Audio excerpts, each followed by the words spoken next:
Lovely to meet you, by the way. Lovely to meet you. Sorry if it's a bit chaotic here. Okay, so it seems we're flying. We're running live at the moment.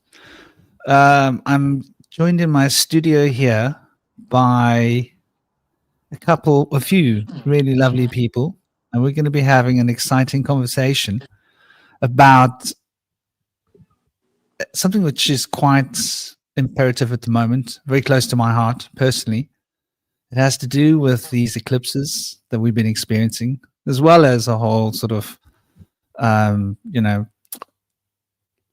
large number of related topics which relate to climate change, to technology, to the mythos behind it, to the energetic potentials, consciousness shifts, the regulation of hormones, and the way in which it affects us on a day-to-day in our lives. But we are moving towards a wonderfully powerful synchronicity. This Sunday, we're going to be having a solar eclipse. And we had a lunar eclipse, I think it was, about 10 days ago, 10, 11 days ago. So we're right in the thick of it, but we're really going to be getting down, going to be getting funky. And without any further ado, I'd love to get an opportunity to just give everybody here a chance to say hello. We've got Know Thy Enemy. For those of you that don't know, that's Pope Not on Dope. Is that right, Pope? Yeah, that's right. I don't smoke weed anymore, so no more dope. Yeah, so for those of you that know from the past, that's Pope on Dope. Please do fly away, brother. Tell us all about yourself. Well, lately I've been going into hermetics, basically going into how all the names are intertwined with each other and so on. Other than that, I basically set up a huge library for basically everybody to gain free wisdom to. And then other than that, I basically do research on architecture and buildings and cultures that we don't quite fully understand. But yeah, that's me. Thank you, brother. Big love and thank you. And we've got conspiracy. What do we call you? Abby's fine. Abby. We've got Abby in the studio with us.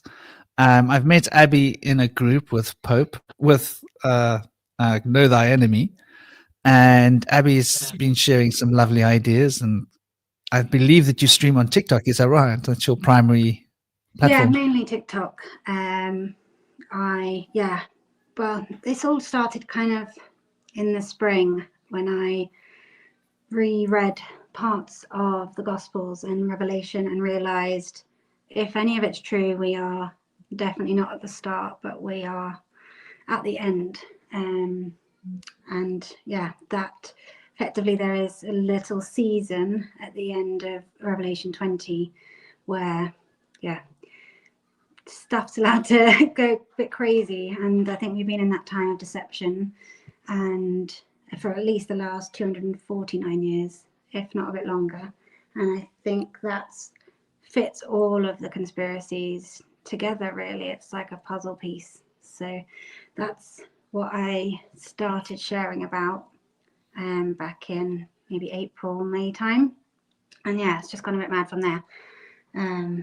Obviously, long time conspiracy theorist, but yeah, just figuring out that there might be something that fits all of them together interested me, and I felt like I need to post. And I've got a bit of a side obsession with Mary Magdalene, so. Well, welcome, dear. And of course, we actually did a really interesting roundtable on Saturday, which was started off with the idea of the Marcion texts, but we ended up getting a bit tracked into the Gospel of Peter and various other texts and looking at the construction of the biblical texts from the council, 325 council that was headed up by, the Emperor of Rome. So you might find there's a lot of interesting discussion we had there as well. It would be lovely to have had you there. We also have General Shinobi, Shinobi 1 Kenobi. Kenobi is Shinobi. And for those of you that don't know Shinobi, he's also right out there. He's been on a few roundtables. He's been doing his thing, getting his engine revved up.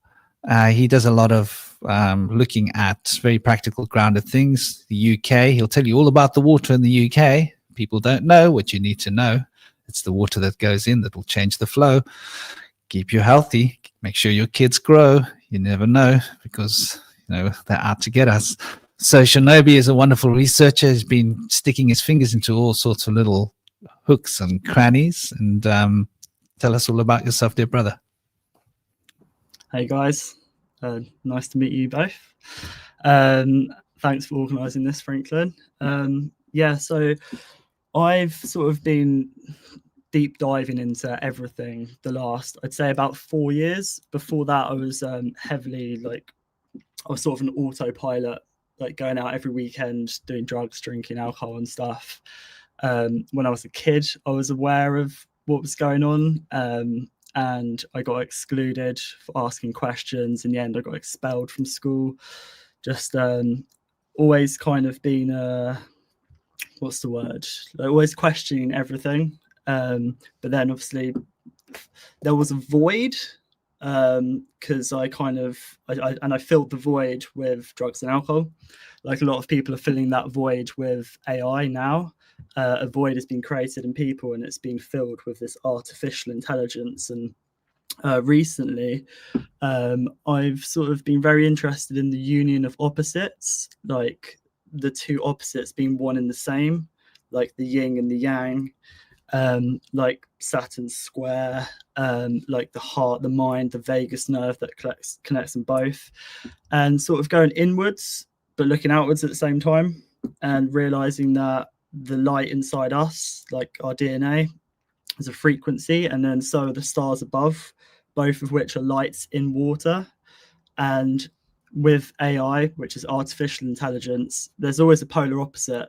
So that the opposite would be ancient intelligence, which people are starting to remember now.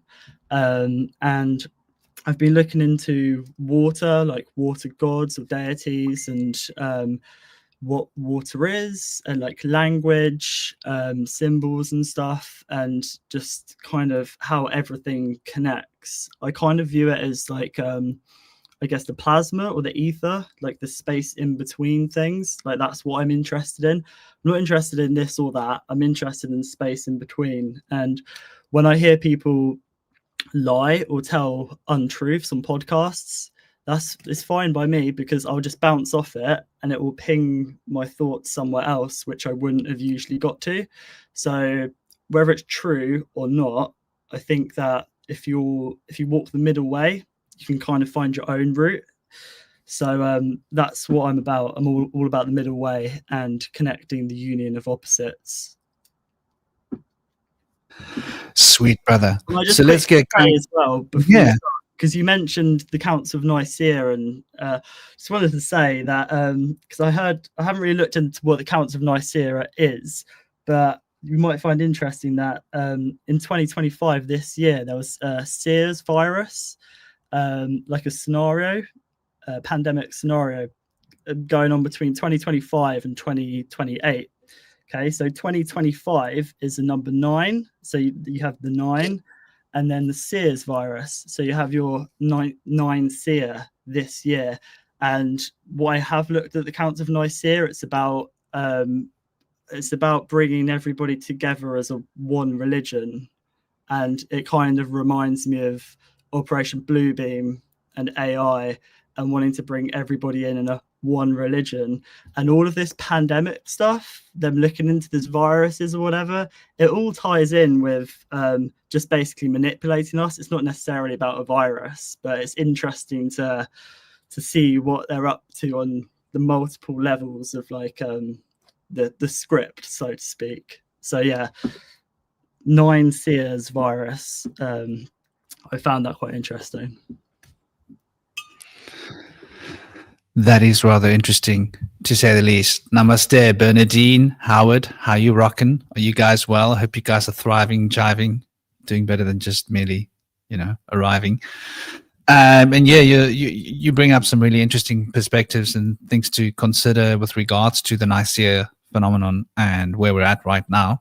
The numbers are particularly interesting as we've been watching them. This weekend is going to be an interesting round table as well. I haven't quite figured out what it's going to be about, but the coin will flip, waiting to dig the fingers into the soil and see what the earth has to say. So yeah, getting into the topic, into the thick of it, total eclipse of the mind. How much of this reality is in our mind? How much of this reality is a physical phenomenon? I mean, yeah, we experience the hardness of solidness of matter, but how much of that is an experientially projected flow of consciousness, and how much of our experience is actually real? I was explaining this to my boy on the mountain. He fell and he had a little graze on his knee. And I was like, oh, it's okay. You're good to go. And we were climbing the mountain. And I asked him when we got to the top, because we do our morning climb. And I was like, so how's your knee feeling? He was like, oh, I didn't feel it. It doesn't feel sore at all. And then he said, now that I'm thinking about it, it's sore. So I pointed out to him, isn't it interesting how that works? Realities. And he came out on his own with the idea of, that's interesting. So what you're saying is it's like a dream. I was like, yep. And so he started coming up with his own theory of reality being a dream, which is like so deep into the shamanic lore. It's just unreal. 9 years old and rocking. But he does see entities and things. So that's what I sort of expect from him. But the nature of reality, pain is very interesting. If you focus on pain, it's extremely painful. But if you zone out, put on some music, and you'll forget the nature of physicality. So this mental paradigm of reality that we're experiencing, of physicality, is so much a mental program that we've got to stop and ask ourselves, why is it that magic exists? Why is it that some people have the ability to transcend physical laws or physical probabilities of nature? And with that in mind, I thought to start cranking out with the heavy duties. The nature of reality. You're going to come up with a lot of ideas. We're on a ball. We're on a flat plane. We're in a concave. We're on the inside. That seems to tally more with my experiences of crossing over when I was a little boy, if I'm going to be honest. Being on the inside seems much more practical and much more real. However, I don't have too clearly set opinions because I don't know for sure. But what I do know is that reality is very much a stream up here. And so this ESA have been working on this really interesting project for a while. And I think that this is going to tie in to the Project Bluebeam, to a lot of what we're experiencing here. And like you're saying, Abby, about time reaching a point of critical change. It's like a ball rolling down a hill. And the hill's getting steeper and steeper and steeper. And we're getting towards that point where, the big crunch is coming, proverbially. It doesn't have to be a bad crunch, but it's definitely going to be a bit crunchy. And so it does seem that, there's this quickening happening. And on a frequency of consciousness, vibrationally, we're all shifting as well. So how does this relate to those puppet masters that are pulling the strings backstage to manipulate the pictures that we see on our screens and the propaganda that we get through our political and otherwise mind-controlling actions that we live in? Very much a lot of it is probably on our phones. Speaking of which, I better make mine turn silent because my girlfriend might be calling me. I hope she saw the message I sent her, lastminute.com. By the way, I'm on a live. I was just going to say, Frank, talking about the pain thing is very interesting to me because since about 2019, my obsession before this has been helping women with birth and hypnobirthing and thinking about pain in that way, and transmuting pain is something that's taken up a lot of my time as well. And the kind of gate theory, and we use a lot of ways to try and effectively divert the signals. So if you can do kind of light touch massage and use at TENS machines where there's signals, if it's just not getting to the brain, they're not feeling the pain.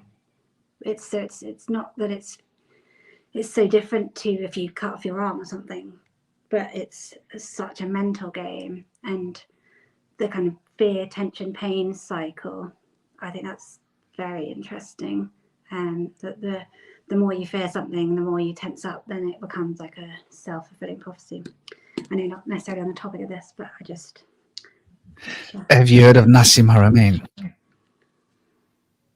Well, go and take a look him up. I'll try and find it and shoot a link during the show, and I'll put it into the thing. Nassim Haramein's wife, she developed a system of having orgasms while having birth. Yeah, there's a really interesting book as well called Portal by Yolanda Norris Clark. She is fascinating. She's pregnant with her 11th baby, and she has mastered this. By her 9th, it took her 9 free births to master it. But yeah, it's a very, very interesting book, and she approaches it from a very interesting angle. I highly recommend it. Yeah, so reality is, a lot of it's happening up here. A lot of what we perceive as reality, I believe that we're living in a physicalized manifestation of etheric reality, and the etheric reality is actual reality, though we reprocess that, and the parietal lobes get a processed version of the streams of senses, because the streams are edited, shall we say, or repurposed. Namaste, Hollowbone Hawk. I was just talking about you. I hope you're having an absolutely fantastic day. And so, you got the thalamus and the hypothalamus running the pituitary and the pineal glands subjectively. And the hypothalamus basically repurposes and reorganizes all the information streams from all of the senses, except for smell. Smell, interestingly, hits deep, goes into those deep-rooted memories in an unprocessed way, which is why smell and instinct are so fundamentally connected. But the other 4 senses, they're reprogrammed along the way. And then we end up with this shell of reality, which is a dream concoction that we created in the parietal lobes in the same way that we create a dream, of the extra dimensional streams of information that are being reprocessed by the hypothalamus and repurposed to be sent to the parietal lobes in a way that can be more easily interpreted and funneled into a dream perspective. I think there's a lot of breaking down of the information, simplification of the information, because extra dimensional information tends to be a little bit overwhelming. Anybody that's had out of the body experiences will know what I'm talking about. It's a big thing. It's as big as it is small, and it's so infinitely small that it's overwhelmingly so. So I think there's a lot in this. And with that, I'd like us to consider the ESA for a moment. I'd like to jump straight into the ESA. So let's share a bit of a screen here so we can get a perspective of what it is I'm getting at. So yeah, the ESA, as you can see here, the European Space Agency .int. So this is the real thing, right? Proba 3's first artificial solar eclipse. Wow. You just can't make this up, can you? People will try and tell you it's Can I just conspiracy say theory quickly that the day this was published was the day they wrote Pegasus scenario here in the UK, which is what the alert was, which is what this 3-eye atlas is. It's all this Pegasus Trojan horse, but it's interesting. It's the 16th of the 6th. Oh no, it's the 6th, not the 7th. Never mind. Getting ahead of myself there. But what is interesting there, it says Proba 3, and then you have the 3-eye atlas as well, which is this space ship heading towards us as well. There's got to be some connection there. Sorry to interrupt you for no reason. No, it's all good, brother. There's no all pieces of information, all puzzle pieces have relevance, I believe. So yeah, we discussed this in a round table about a year ago. We looked at it, but I think revisiting this is definitely on the cards because we've progressed. Culturally, there's been a lot of shifts and changes. maybe it was 2 years ago, a year and a half ago, when this was still sort of vogue. Being where we are now between these two eclipses. So the last eclipse was, they're both in Virgo. So Virgo rules physical health, rules our patterns and habits that we maintain our physicality with. It's very physically oriented. Virgo also has powerful whispering effects relating to the informational nutritional systems, i.e. the ability to learn and process information. Maybe not so much the intake of the information, which I would say is the masculine pole of Mercury, but the ordinations and the coordination of the information structure. They're the proverbial filing cabinet that we have. So sorry about this. I thought I turned all these little buggers off, these little nasties. What are those? Those are those are from yesterday. I thought I was having a recording. I was like all over this guy, and it turns out no, we're doing it next month. I was like, October, dang, I thought it was September. So I've got all these alarms set. But anyway, this story of this Proba 3 is incredible, because they developed these two crafts. One is called the occulta. Is it the occulta? Let me see. And the other one is called the coronagraph. Coronagraph. There's no coincidence there, I don't believe. And basically what they're two crafts that fly in concert with each other, and they've been researching how to recreate eclipses and how to research the emissions from the corona of the sun during these repolarization of the sun's energy. Now, they have a big screen, which I'm guessing is made out of particular materials that have particular electrical qualities that are able to repolarize and create the circumstances of a eclipse, lunar or solar. And so they basically openly say here that, the creation of these eclipses is something that they're researching, and they were launching them since May 24, as far as I know. I think there were earlier launches as well. I remember the big eclipses of last year. We took a look at this, and I think we're now reaching the point where there's a powerful crystallization happening socially with regards to the political engines that are driving us. Big changes happening in terms of the economy, the movement towards the digital. They finally locking it in. Everybody thinks that these cryptocurrencies are here to save us, but I have my own thoughts about that. However, the fact that they have been pushing this information out here and updating this regularly, like you say, this was updated this year. I didn't even notice that this is updated, but I'm seeing there are lots of different pictures here. They seem to put up a lot more information about what they've been doing. My father used to have a saying, it was bullshit baffles brains. And I think there's an interesting point to be looked at here, because they're talking all about the research, but essentially these two crafts fly with a big screen between the two using AI, synchronizing software so that they can fly together in formation and move the screen around between the Earth and the sun or the moon. That's basically what they do. And then they do, they research the numbers that they pick up with their telemetry readings. There are 14 countries, as you can see here, with 29 corporations, companies. And key contributors would be GMV, Airbus Defence and Space. That's a pretty big one. They're based in Spain. Redwire Space, Space Bell in Belgium. They didn't mention NASA, but NASA tends to work in conduit with them. I know that the big launches in 24 was working with NASA. And then, of course, they've involved India. As we know, India has been developing quite fast in terms of their space potential. I don't see any mention of Russia here, but I'm guessing that if NASA has been involved and India is involved, Russia's probably involved backstage in some way. It'd be very surprising if they aren't. So this is where we're at. We've got these space agencies creating false eclipses, and it makes me think about the ideas of Project Bluebeam and the potential of an invasion.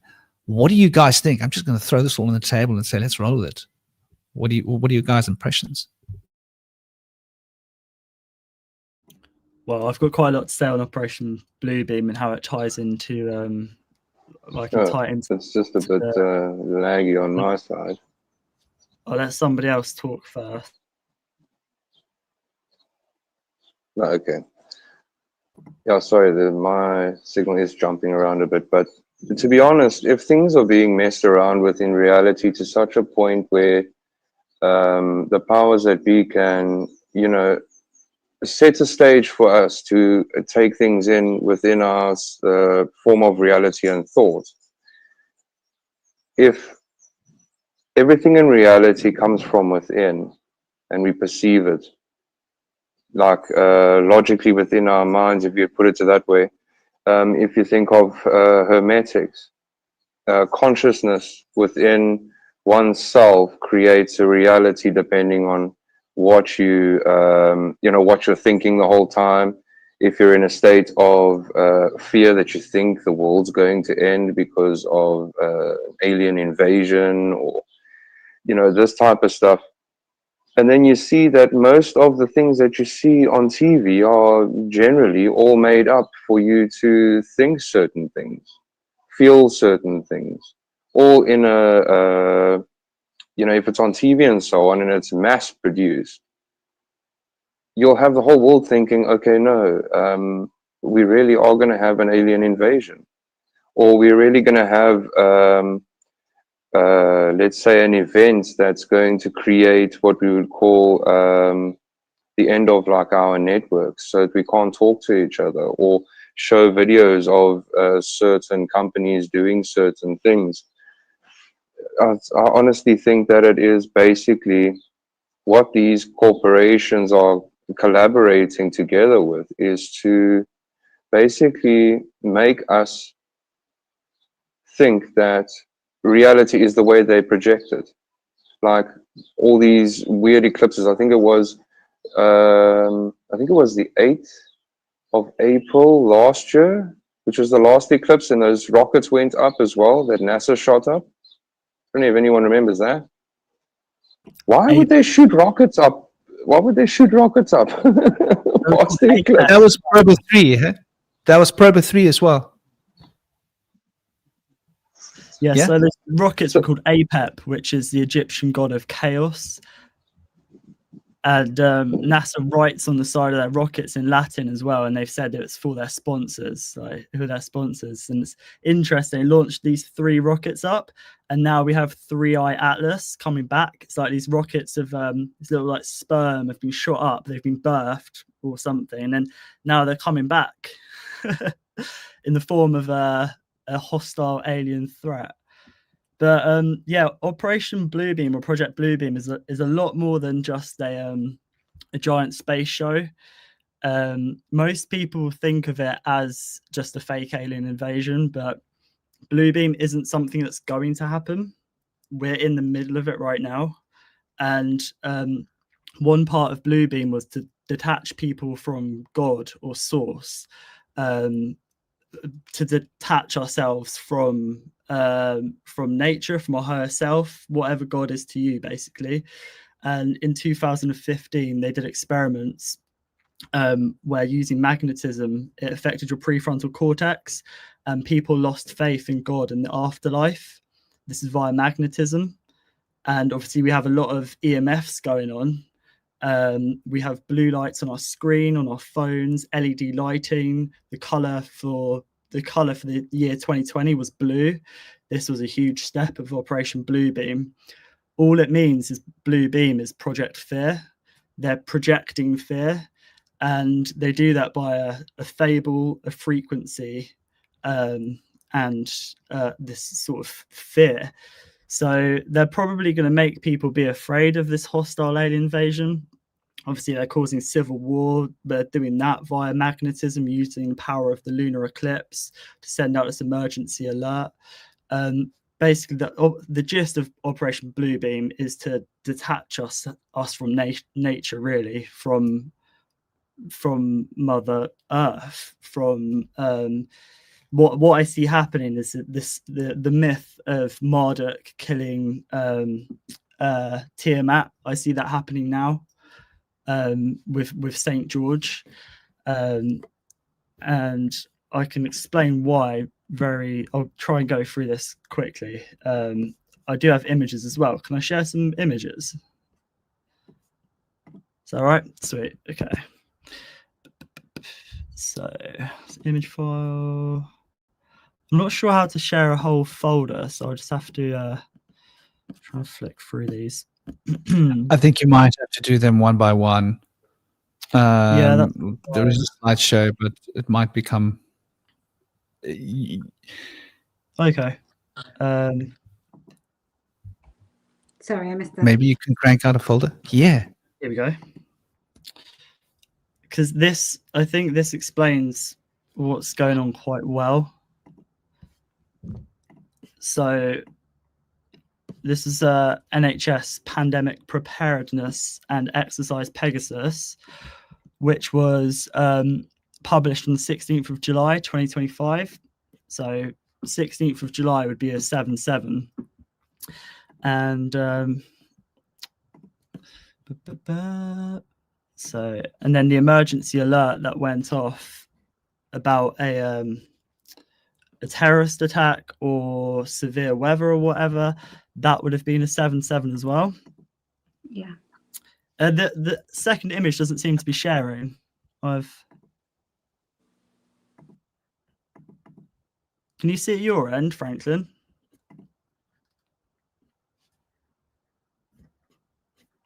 Yeah, there we go. So the alert system went off on the lunar eclipse, which obviously around that time there was a lot of heavy energy, the subconscious coming to the front. So people would have been feeling quite heavy as it is. So it's just very interesting. They chose that day, which is another 7/7, to have that alert. So what I've discovered is that Pegasus, because it was called Exercise or Scenario Pegasus actually had a twin, and I'm trying to find a picture of him. Cool. There's always a twin. Yeah, exactly. You found that as well. It's crazy. Yeah, the twin symbology. Yeah, this is it. Franklin, do you have to select the image to share every time? Because I've selected it. Yeah, it should be just popping up. Should I try? Okay. It should just be popping up.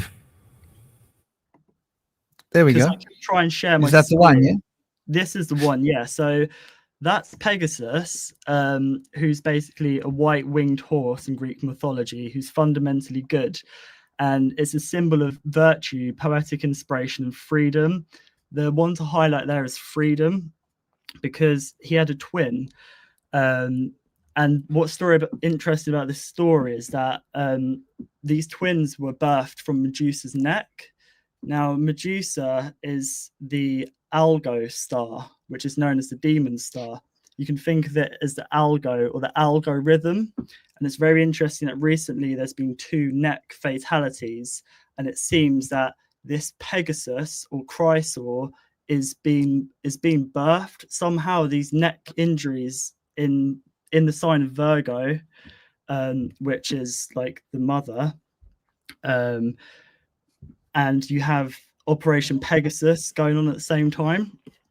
So his twin Chrysor, sorry, I'll get. He had the word freedom on his top. Yeah, and he had a white top as well. That's very interesting. Yeah, so there's another connection there. So taming Pegasus, with the help of the goddess Athena, Bellathron was able to tame Pegasus using a special golden bridle.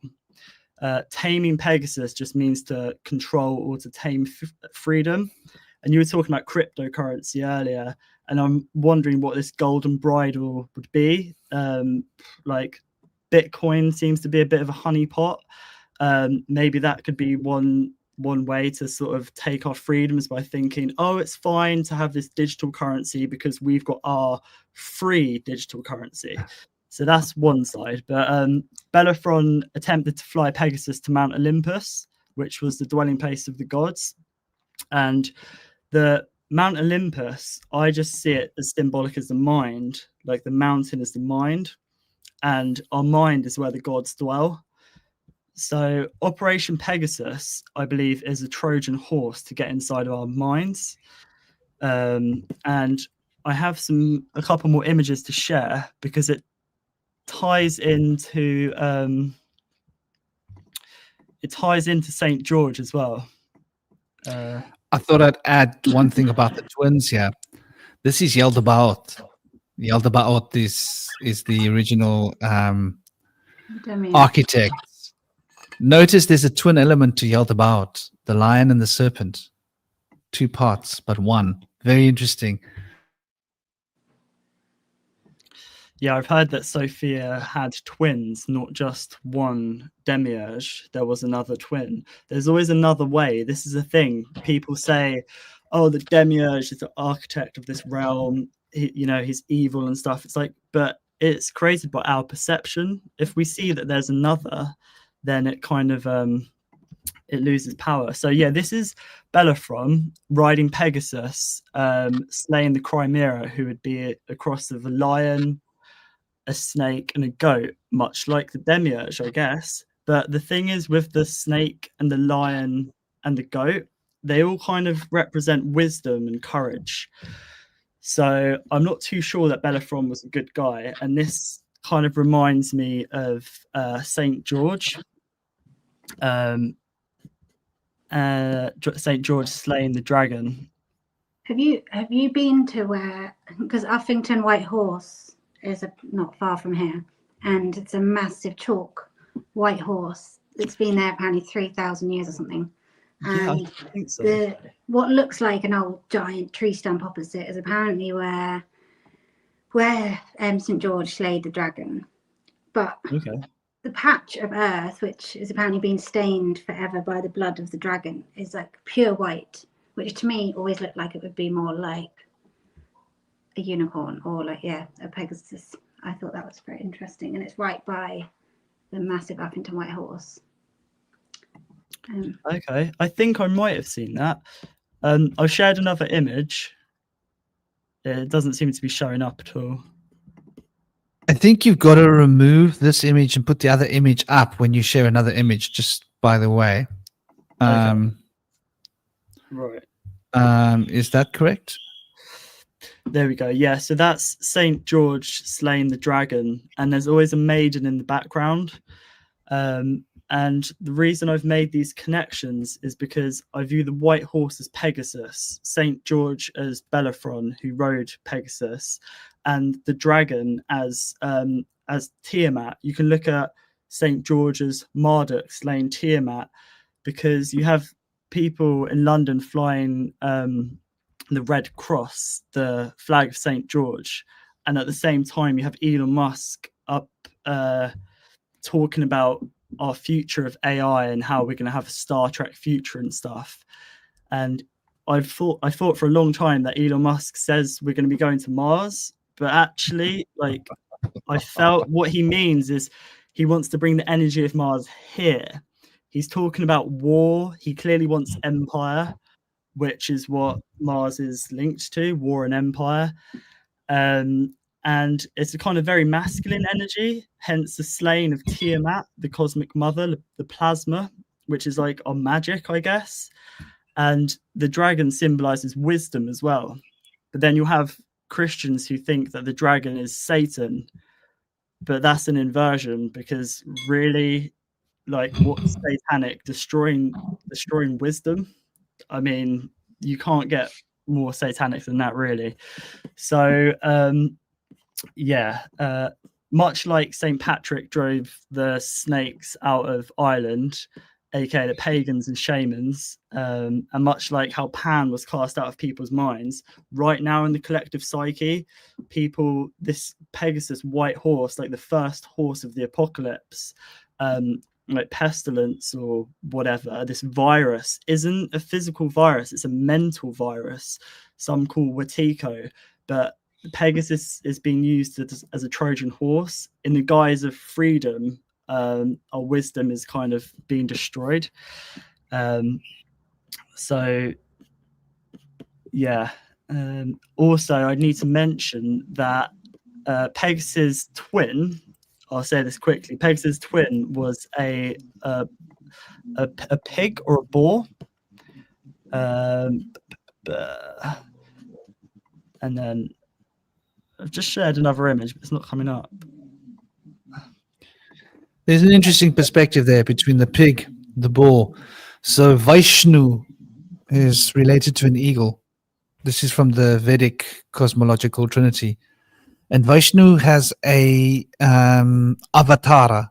Krishna is one of his avatara, Rama is one of his avatara, and there's another avatara which is the form of a pig. So there is this interesting pig relation to Vishnu, and Vishnu represents the harmony between the physicality of manifestation and creation and the field of consciousness that is the underlying structure of this physical reality that we're experiencing in the Maya. So there's an interesting perspective here representing the middle path, the middle of all things, Vishnu. Please, brother, do keep cranking on. I'll just, because there's a lot more layers to go into with each thing, so I'll just finish up. It's not letting me share an image of this pig demon from Minecraft. Let me try and share it again. Yeah, it's not letting me share it. I even screenshotted the image, so I wasn't sharing directly from the internet. But anyway, in Minecraft, there's this pig demon or boar demon called Malgosha. And when I watched the film with my little boy, I was thinking, oh, what sort of demon is this? I tried to look it up. I couldn't find anything. But a couple of days ago, I searched up, does Pegasus have a twin? Because there's always a twin. And yeah, his twin was a boar. So you can't find much about Chrysaor anywhere, but it seems that perhaps they're using children's psyche to bring in this area of Chrysaor. And if you split the word, Malgosha, who's this character from Minecraft, who is basically like anti-anything creativity, like hates creativity and wants to come into this realm, but needs this blue cube, like the Tesseract cube or the Allspark, to come into this realm. Malgosha means mal is crazy, unpleasant, or a fault, like malware. And Gosha means plowman, earthworker, or farmer. So Malgosha is a crazy, unpleasant farmer. Okay. So Pegasus would be like a shepherd, because one twin's always a shepherd. And then this other Chrysaor is the farmer, big farmer. So I just thought I'd share that because I think that this Operation Pegasus, because the Pegasus constellation is in the sky right now, and then we've got this alien threat coming from the sky. There's a lot going on, and it's very interesting connecting all these dots with, like why did the NHS use Pegasus? Why was the alarm done now in September? Why were there 2 throat fatalities when it seems that this Pegasus and Chrysaor, which were birthed from Medusa's throat, is all coming out now? Like, it goes deep. There's a lot more to it, but I want to try and keep it brief. But it's very interesting what's going on. And his memorial is Sunday as well. Sorry? The memorial is on the 21st in Phoenix, Arizona. So which memorial do you mean specifically? For Charlie Kirk. Is that during the eclipse? Yeah. Wow. Okay. In Phoenix. Yeah, if you think about it, the dragon is supposed to be the Chinese and the Mayan symbol of wisdom in chaos. Oh, so I think someone so commented, basically, red and white dragon. if you think about it, like our internet and our social media and so on. That is our connector. That is our connection to collaborate wisdom with one another. So if this is maybe some way for them to, I mean, the powers that be, to shut down our communication systems with one another, if you think about it, Pegasus and you said Bellathron that was on the Pegasus No, that yeah, was slaying the dragon. Yeah. Okay, it's on the 21st. That's the defeat of the dragon. That is our wisdom in chaos, because we're basically in chaos at the moment while they make us think of that. But if it is at a collaborated sense of thought within all of us, it's easier for them to pull this off, if you get what I mean. Yeah, also, I view a dragon as a cross between an eagle and a snake. Like the eagle being the ego, the mind, which is important to rise above, and then the snake being the body or the persona. So the snake or feminine intuition would be the heart, and then the eagle would be the mind. The neck is very interesting because it's what connects the heart and the mind. So they need to cut that symbolically. And I think that is part of slaying the dragon, because our dragon energy is our birthright. We should be balanced of both heart and mind. Like if you've got too much ego, you don't need less ego, you need more heart. We should be up here. We should be like breathing fire like dragons. But if you cut this is a throat chakra, you suppress this, people scared to talk or whatever, and obviously wearing a white t-shirt with freedom on it. It seems that they're trying to do a lot, which a lot of people won't see, but we can see the symbology and the astrology and stuff. They're trying to do a lot to hold on to their power. It makes me feel personally quite good seeing all this.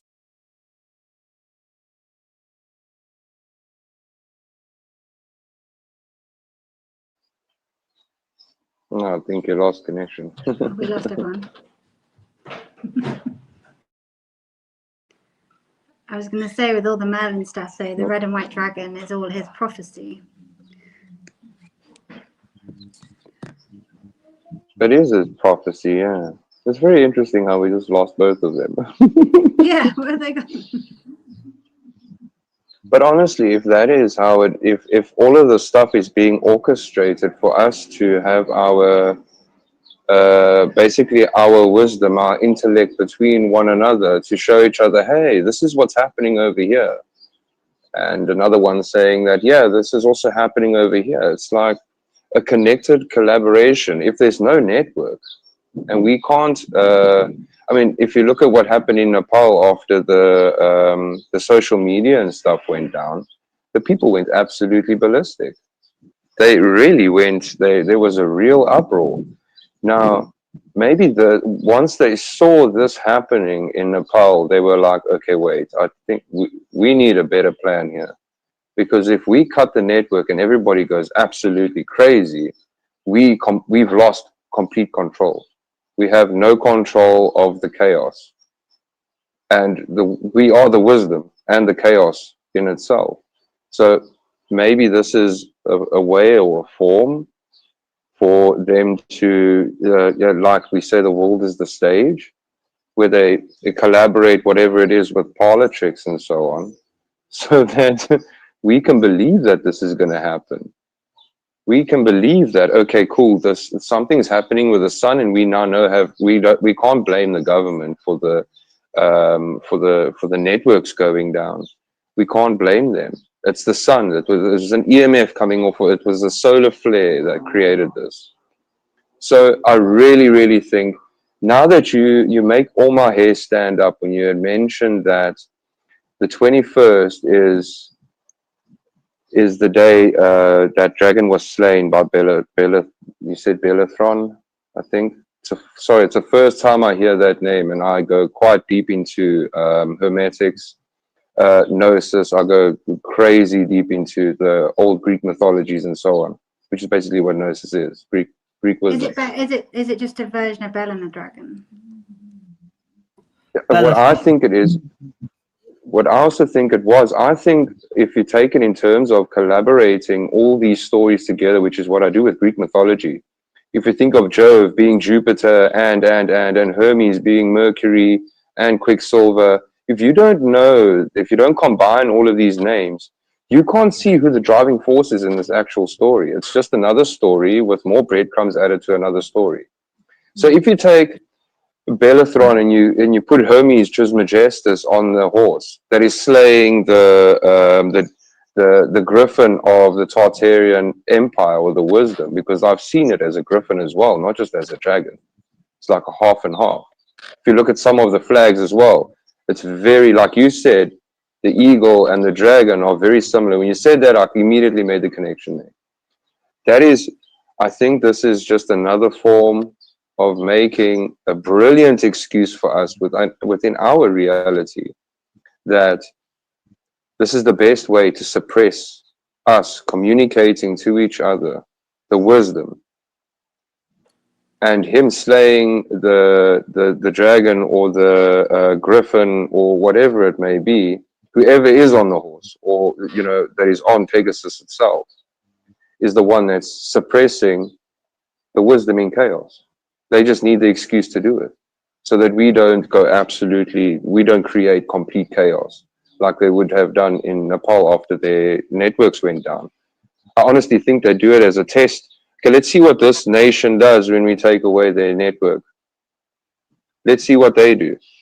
And if they go completely bonkers, then we can then have another way that we can try and suppress the nation so that we still stay in power, but they think it's something else. It's not us. I want to add one thing, just to get back to something that you dropped earlier, Shinobi, and I know you were in the middle of a sentence. I think this is going to be an interesting. I'm decoding what you're saying with the astrotheology, the structure of the cosmos, and you mentioned the something that made me think about the plowman, right? I think you mentioned the plowman tilling the ground. And then you mentioned the shepherd, right? These two. Now, traditionally, Libra is associated with the shepherd. Libra is the outer arm, the fulcrum of the proverbial wheel, the zodiac. So you could think of Libra, the scales, as representing Mart. The tarot card, the major arcana would be justice. And the outer side of, and interestingly enough, representing justice as it does, it is Lamet.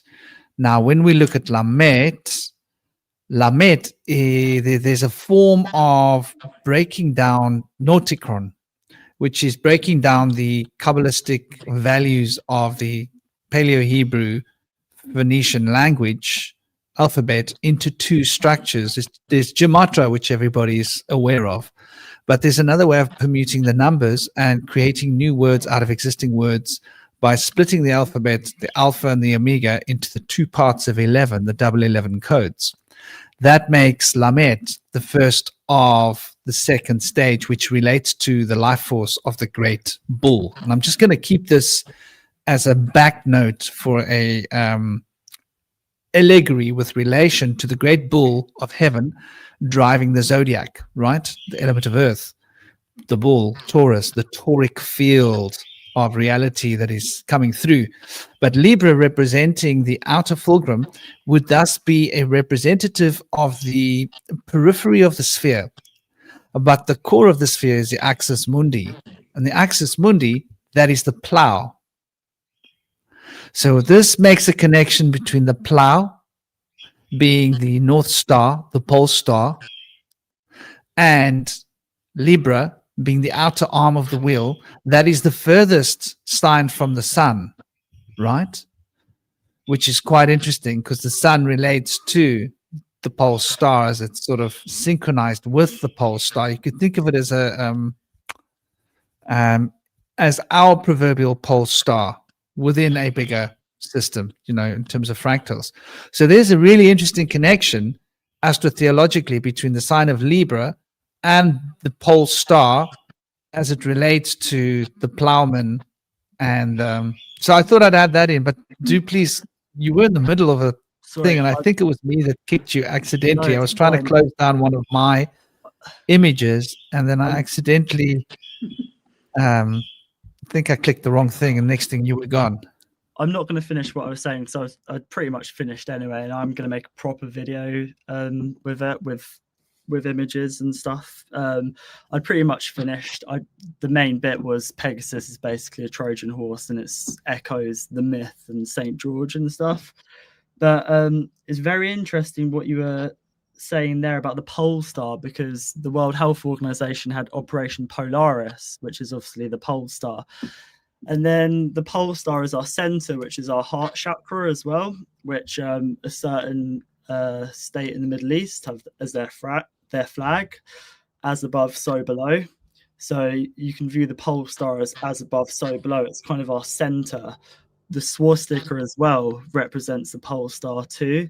So it seems that occultists use these symbols to try and pull something. Also, Libra, the scales would be associated with Anubis, who's associated with the heart as well, and Matt weighing the heart against the feather.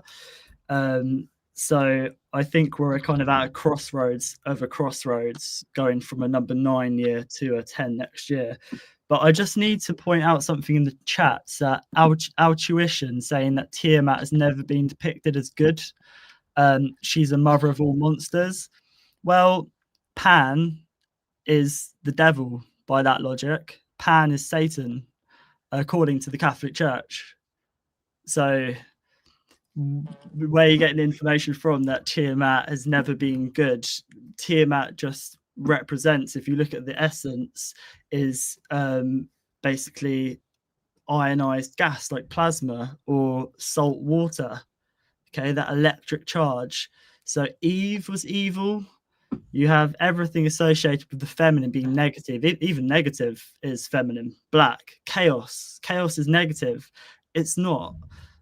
Magic, or that's evil. Reiki, healing, is evil. And everything related to this like kind of magic or watery substance, which is Tiamat, is seen as bad. But I think that's done by this kind of Marduk energy that Elon Musk is really pushing out now. Well, they use their dark magic to create AI and try and birth Ahriman. I'll explain that in a sec. We're kind of detached from our true nature, which is magic, which is water, which is memory, to bring things into this realm. And at the beginning, you mentioned birth and pain and trauma. I wanted to mention this back then, but I'll just say this now quickly, that it seems that at the moment something is being birthed like this. That's why there's so much pain, so much trauma, because we're going from one yuga to another yuga potentially.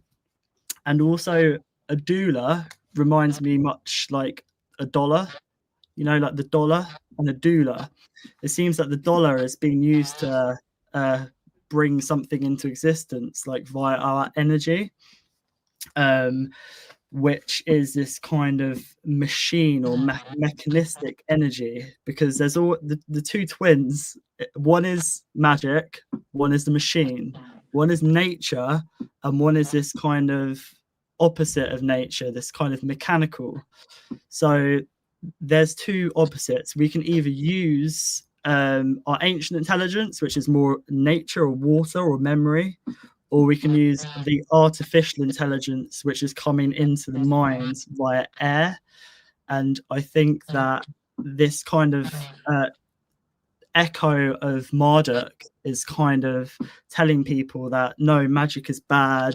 They're trying to like make people dehydrated spiritually, so their heads can be filled with all this AI, so they kind of look outwards rather than going inwards. So an energy is being birthed at the moment, and it's birthed via us. So like we have the power to bring in either this god, the Ahura Mazda, or Ahriman, one or the other, but one is going to come into this realm, and it's slowly starting to come into this realm now, and it's definitely not all doom and gloom, because Ahura Mazda always wins, the good always wins, but we are in the middle of a battle in our minds, in the material realm, and also in the spiritual realms as well. And you can see this when you start looking at the symbolism, the astrological stuff, what's happening right now with digital money trying to come in and stuff. You can see their evil little plans, and they're trying to cling on to power. And when I was thinking of birth and pain at the beginning, so the story of Ahura Mazda and Ahriman, basically Ahriman forced his way out of the womb. This is why they're pushing so many C-sections. Even people who aren't planning on having kids want a C-section. It's this mental virus that people have. C-sections, some people need them, that's fine, but people shouldn't be planning to have. We're at probably a 70% C-section rate for first-time mums in most hospitals in the UK now. Yeah, so you don't come through. They don't reveal it, but yeah, exactly. It's crazy, and you're not born through water. It's this watery element, and obviously it's good for your immune system, this water. It's good for your gut biome, because this kind of gut biome is linked to autism. Yeah, and this Ahrimanic energy is more of this collective we. And I think that perhaps they want people to have autism, but not high functioning autism. They want people to not know, they want people looking outside for guidance. Whereas I'm not hating on autistic people or anything like that. I'm just saying that C-sections are related to the gut biome, and the gut biome is related to autism and critical thinking. And they don't want people to think critically. They want people too focused on gender, race, Yeah.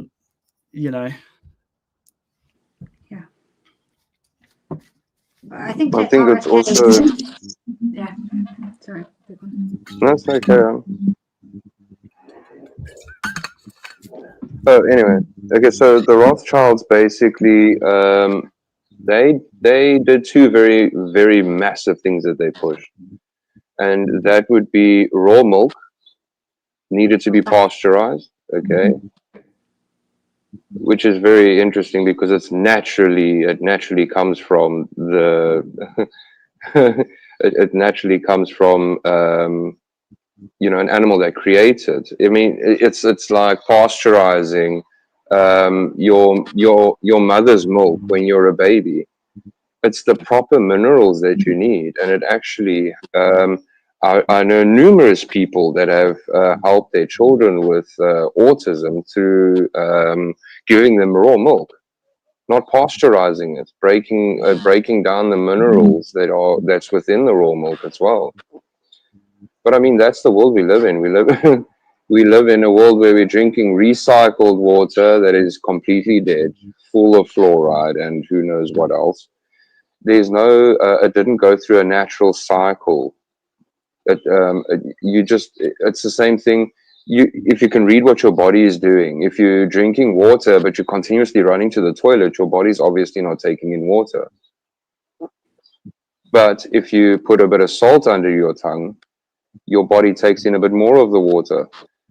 It's just fascinating how the reality we are living in is completely shaping what we perceive as how we're supposed to be living. It's the same with orchestrating these events where we have eclipses and so on and so on.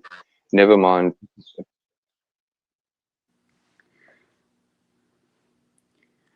Is he gone? I just dropped out. I was just. There we go. I'm back on. Yeah, the network is bad, eh?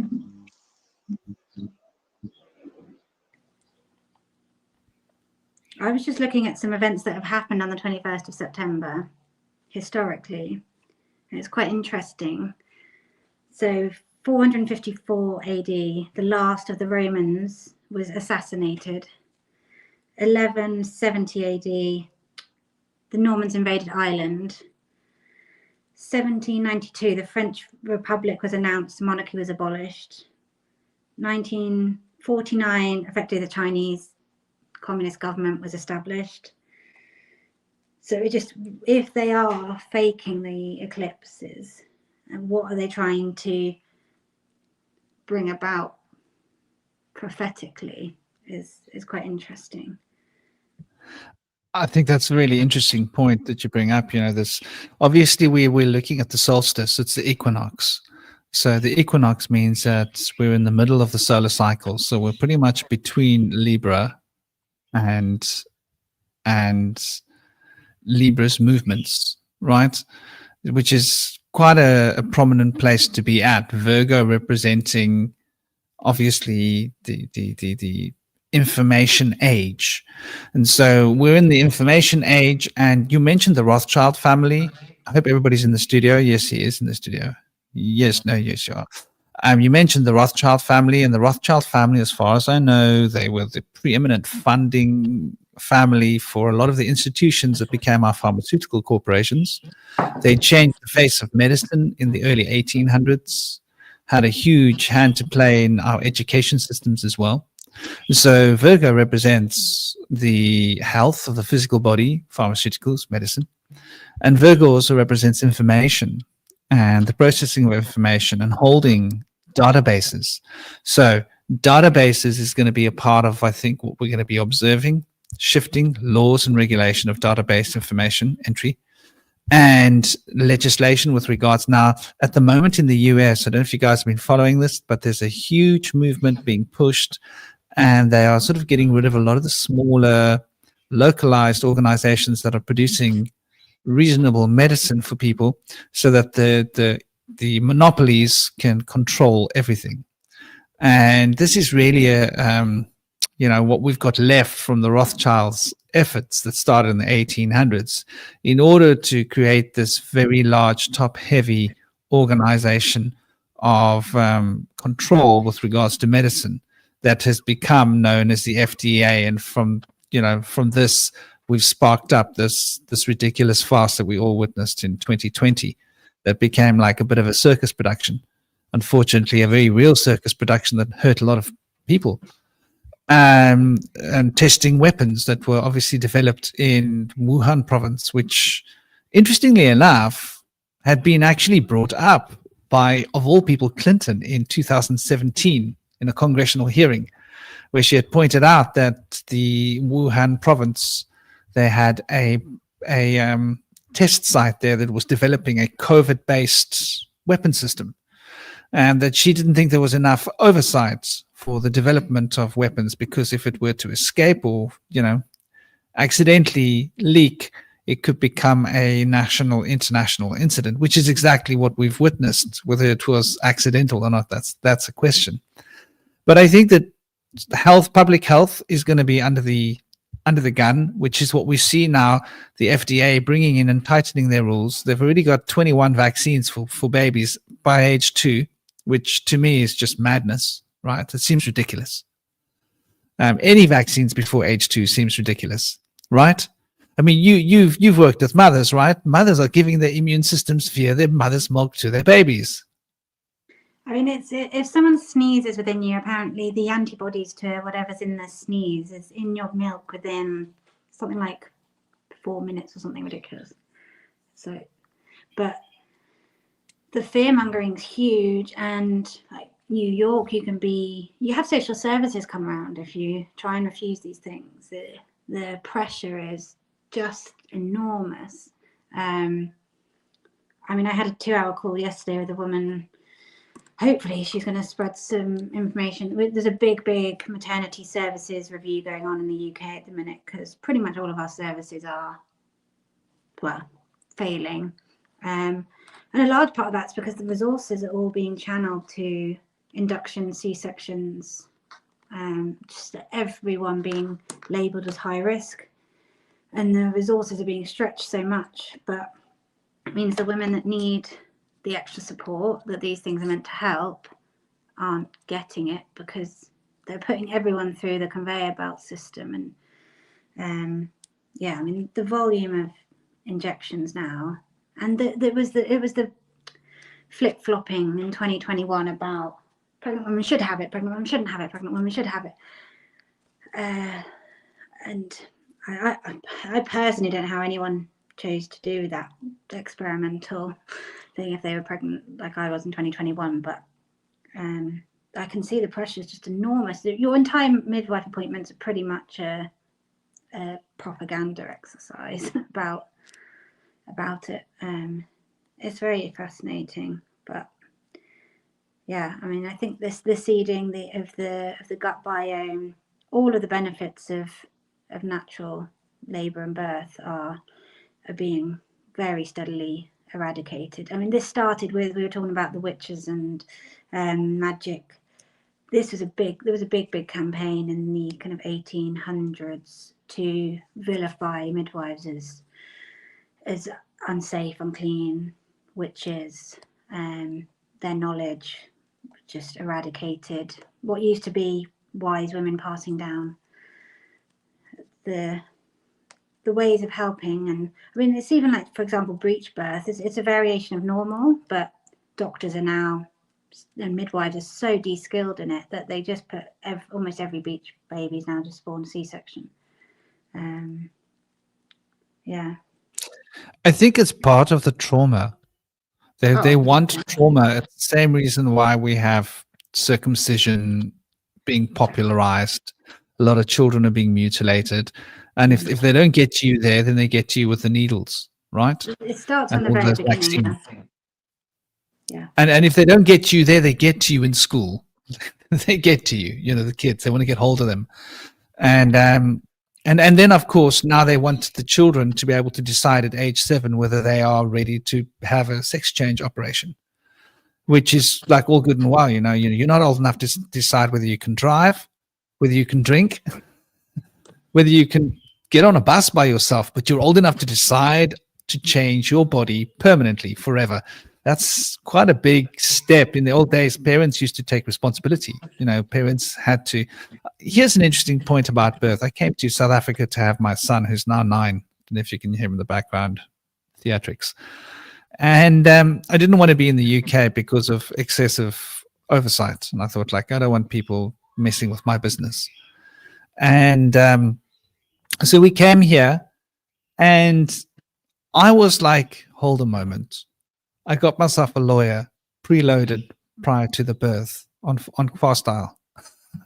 Just, I had a bit of money at the time. I was like, yeah, what the heck, you know, get a lawyer on a retainer. And in the hospital, they wanted to vaccinate my son. And I was like, no. And they said, no, you have to. It's the law. They have to vaccinate the child. And I said, no. I said, do me a favor. Get the doctor here, please. I've got a lawyer on fast dial, but before I hit that button, I want the doctor present, because the moment I hit that button, money's being spent, and then we've got a lawsuit because it's not my money being spent. It'll be the hospital. So get the doctor here. And the nursing staff went to fetch the doctor. And when the doctor found out that I was standing there with my phone ready to call a lawyer, they came back, and the nursing staff was like, oh, they were scratching their heads. They were like, the doctor said you don't need to. And they said, it's very strange because we were taught that everybody has to. And I explained to them, I said to them, yeah, well, you can't believe what they tell you because it's not the law. And so, like, you literally have to have a lawyer on fast dial to prevent your child from being, you know. Then they wanted to put my child under a yellow light, right? Under the basis of jaundice. And I had explained to them, like, he was a cesarean, but I cut his umbilical cord myself. And immediately the nurse came and stuck something in his mouth. And I was like, what did you do? What did you put in his mouth? Like, the moment she walked past me, she didn't ask me. I was like really annoyed. No, it's vitamin K. I said, what'd you do that for? She said, no, he needs vitamin K. I said to her, no, you've overdosed him on vitamin K, because I've very carefully made sure that his mother has had sufficient vitamin K. And I said to them, now what's going to happen is he's going to turn yellow and he's going to start exhibiting yellow jaundice symptoms, and you're going to want to put him under a light. And they said, no, he'll be fine. A couple of days later, he turns yellow and they want to put him under a light. I'm like, no. So I said to him, I tell you what, I want a doctor here and I want you to take a blood test. because I want you to do a blood works on him. I don't want him under a light because I know he doesn't have jaundice, but I want you to do your due diligence. So they took the blood work test, like I said, under my supervision, because I said no needles touch him without me present watching. I want to see the needle. I want to see the being opened. I'm really fussy, you know, I'm old school. So anyway, turned out he didn't have yellow jaundice, and it was an OD of. So a lot of the things they do to children, they want to OD them with vitamin K so that they can put him under a light. And putting a child under like a very powerful light when they're young, this is going to have huge effects because the sight, the eyes don't develop properly, right? The sight only develops, 2-3 weeks? Within a month, the eyes are properly developed. So if you're putting your child under a bright light, right, it's going through the eyelids, if that makes sense, because the eyelids are just skin. So you're actually going to cause later on issues with light sensitivity on the eyes, which is really interesting, you know, just so much of what they do. And I think that this mirrors us with the eclipse phenomenon. Like as a shaman from, you know, Vedic heritage, eclipses are not considered a fun event from a shamanic perspective. You don't go and stand outside, put on cool glasses and stare at the eclipse and do a funky little dance. You know, that's not how we roll. The eclipses are timed to not be under the moonlight or the sunlight, because, well, there's a repolarization that happens, and the life-giving power of the sun becomes negative, and it starts to draw the prana or the life force from you when it repolarizes, because there's a particular polarity it's got when it's healthy. So you won't find any shaman that's got a traditional body of law or a cultist that's really been, you know, through the tunnel of the occult with a legacy to want to stand under an eclipse, because they'll be like, well, it's going to affect my prana levels, my life force. The electricity on a cellular level has to be at a certain point, and the sun replenishes the electricity on a cellular level in your body. Interestingly enough, the body is also a bit of a capacitor. So when you stand under an eclipse, from an occult perspective, the repolarization of the sun causes you to lose electrical potential. So it slightly lowers the electrical potential on a cellular level, which is effectively the potency and power of your immune system and your life force. And this affects your electromagnetic field. So it means that invasive creatures are now going to be drawn towards your body. So, for example, if you want to know whether a plant is going to be attacked by pests or not, you could test the electrical potential of a cell. And based on the cellular electrical potential, you'll be able to tell which plant's going to be attacked by pests, because pests, be they bacterial, microbial, or bigger, are looking for certain markers on plants, and biological humans, animals were the same. So they're looking for a low potential of energy. And when they find that low potential of energy, they're able to break through into the cells and actually extract nutrients. And so this is really interesting.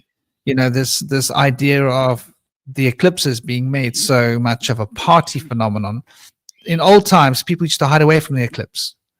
They didn't quite know why they were hiding away from the eclipse. They were superstitious about it. They didn't understand it had to do with electricity, the human body, the human electromagnetic field, the brain, the hormonal works, the way that the hormones are affected. During eclipses, you're going to have more accidents, car accidents. You're going to have more fatalities. It's a well-known fact. Your brains and your hormone goes a bit haywire because effectively the melatonin, which has been generated by the pineal gland, is going to be affected. And your serotonin and dopamine levels are also going to fluctuate considerably, because these are all regulated by light on the eyes. So when we look at, that was a very weird audio.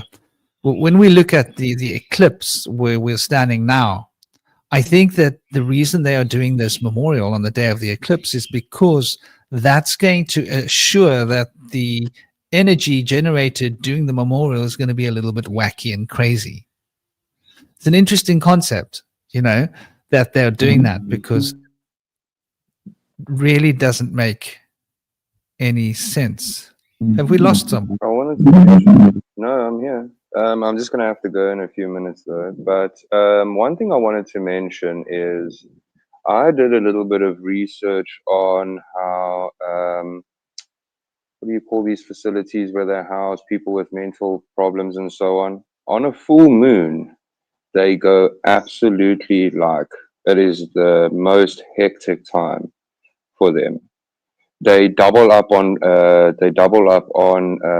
nurses and doctors and everything specifically on full moons. Like the patients go absolutely haywire. They And it's become very lunar. uncontrollable.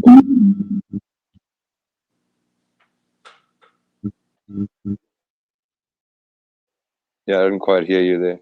But yeah, it is very, very interesting how the moon is involved specifically with the eclipse and how they're messing around with the eclipses or generating them in some way for us to lose potential electrical conductivity within our magnetic field, if you put it that way. But yeah, much love, Franklin, and everybody else. Thanks for having me here, but I'm definitely going to have to run. Yeah, let me know when you want to have another one. I really won't mind being on. Much love. I'll see you guys again soon. Yeah, man. See ya. Take Big care. love, brother. Thank you for joining us. Om Shanti Shanti. Take it easy. We'll be in touch. Big love. I've Much got love. to shoot off. I can hear a screaming child. My 6-year-old's not happy. So I better go and see what he's screaming about now. There's something really going on with him at the moment. I think it's probably something to do with these eclipses, maybe. I'll put it down to that. Or going back to school. You know, to say he's confined all day in school and then comes home and just releases it all. So yeah. It's a safe space. What's that? It's a safe space with you. Well, yeah, it's in the morning, straight away after school, or on the weekend it would be like in the afternoon, and then in the evening as well. Yeah, somebody else said their 6-year-old is also crying. I think that perhaps kids can pick up on what's going on. Like, maybe I'll use the analogy of a daemon, like in his Dark Materials, where kids is always their perception. So the daemon, the higher self, or your like persona is always shifting. But I think with the adults, their daemon gets stuck. It's the same. It's like perspective. So when you're younger, you're more open to stuff and then open to outside forces, I guess. Whereas when you're a bit older, you're kind of stuck on one kind of perception. This is why the shamanic perspective, or the childlike play with words and languages and symbols, kind of really opens you up.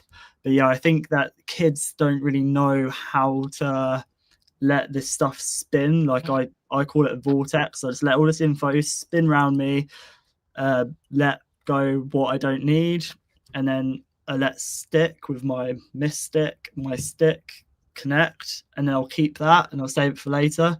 But I think with kids, they just there's a lot going on for them. So yeah, I better go and see to him. Nice to meet you. Nice to meet See you you. later, Franklin. Let's talk soon. Bye, guys. Take it easy, brother. Fly with the wind. Big love. Yeah, it's soon, but yeah. It's very interesting. Yeah, you know what you were saying about things happening in the UK. I think this is all on the cutting edge right now, and I think medicine is going to be a big thing. It's going to be under attack. I remember I was dating a lady who was like she was high up in NHS. She was like in Scotland. She was a research coordinator, and she was running an institute. And she had explained to me then that she predicted, and this was in 2015, that she would be very surprised if NHS Scotland would not have collapsed by sometime between 25 like completely collapsed. And you were just like, you can't tell anyone this, like, she's in, she gets priority to information that's not allowed into the public domain. Some of the conversations we had, but that was just one of the things which I think I can share. Her personal feelings were this, and observing the way that the privatization model has brought the UK financial crisis to a head with the NHS, right? Privatizing the hospitals, privatizing the care, privatizing everything. Now, because of excessive privatization, there is excessive risk, because this is what happens when you privatize, right? You got some other company handling the hygiene in your hospital, so you don't know how clean the hospital is.